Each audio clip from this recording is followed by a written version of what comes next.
ఇక ఇటీవల ఏపీ ప్రభుత్వం భూముల విలువను పెంచిన విషయం తెలిసిందే. ఫిబ్రవరి 1వ తేదీ నుంచి పెంచిన ధరలు అమల్లోకి వస్తాయి. త్వరలోనే తెలంగాణలో కూడా పెంచనున్నారు. అధికారులు ప్రతిపాదనలు పరిశీలించిన ప్రభుత్వం ప్రస్తుతం ఆ నిర్ణయాన్ని పెండింగ్ లో పెట్టింది. జీహెచ్ఎంసీలో చేపట్టినట్లుగా రాష్ట్ర వ్యాప్తంగా భూముల విలువను సవరించేందుకు ప్రతిపాదనలు సిద్ధం చేయాలనే డిమాండ్లు వినిపిస్తున్నాయి. దీంతో భూముల విలువను పెంచడంపై అధ్యయనం చేయాలని స్టాంప్స్ రిజిస్ట్రేషన్ శాఖ నిర్ణయం తీసుకుంది. ఈ క్రమంలో త్వరలో భూముల ధరలను ప్రభుత్వం పెంచడంపై నిర్ణయం తీసుకోనుందని చెబుతున్నారు. భూముల ధరలు పెరిగితే రిజిస్ట్రేషన్, స్టాంప్ డ్యూటీ ఛార్జీలు పెరుగుతాయి. ఇది రియల్ ఎస్టేట్ మార్కెట్లపై కాస్త ప్రభావం చూపించనుంది. ఇక తెలంగాణలో రిజిస్ట్రేషన్ల ద్వారా అధిక ఆదాయం వస్తున్న ప్రాంతాల్లో కొత్త సబ్ రిజిస్టర్ కార్యాలయాలు ఏర్పాటు చేసేందుకు ప్రభుత్వం కసరత్తు చేస్తుంది. ఇక ప్రభుత్వం పలు సబ్ రిజిస్టర్ కార్యాలయాలను ఒకే చోట చేర్చి సమీకృత సబ్ రిజిస్టర్ కార్యాలయాలను ఏర్పాటు చేస్తున్నారు. అన్ని రిజిస్టర్ కార్యాలయాలు ఒకే చోట ఉండేలా భవన సముదాయాలను నిర్మిస్తున్నారు. ఇక్కడ భూములు రిజిస్ట్రేషన్లతో పాటు మ్యారేజ్ రిజిస్ట్రేషన్లను కూడా చేయనున్నారు.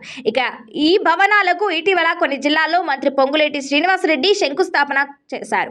నిర్మాణం పూర్తయిన తర్వాత ఇవి అందుబాటులోకి రానున్నాయి. ఇక ఈ భవనాల్లో అనేక సౌకర్యాలు అందుబాటులోకి వస్తాయి. వృద్ధులు, వికలాంగులకు వెయిటింగ్ హాల్స్, ఫీడింగ్ కోసం గర్భిణీలకు ప్రత్యేక రూమ్లు వంటివి ఉంటాయి. ఇక ఇక్కడ మ్యారేజ్ హాల్స్ కూడా ఉంటాయి. ప్రతి జిల్లాలోనూ సమీకృత సబ్ రిజిస్టర్ కార్యాలయాలను నిర్మించనున్నారు.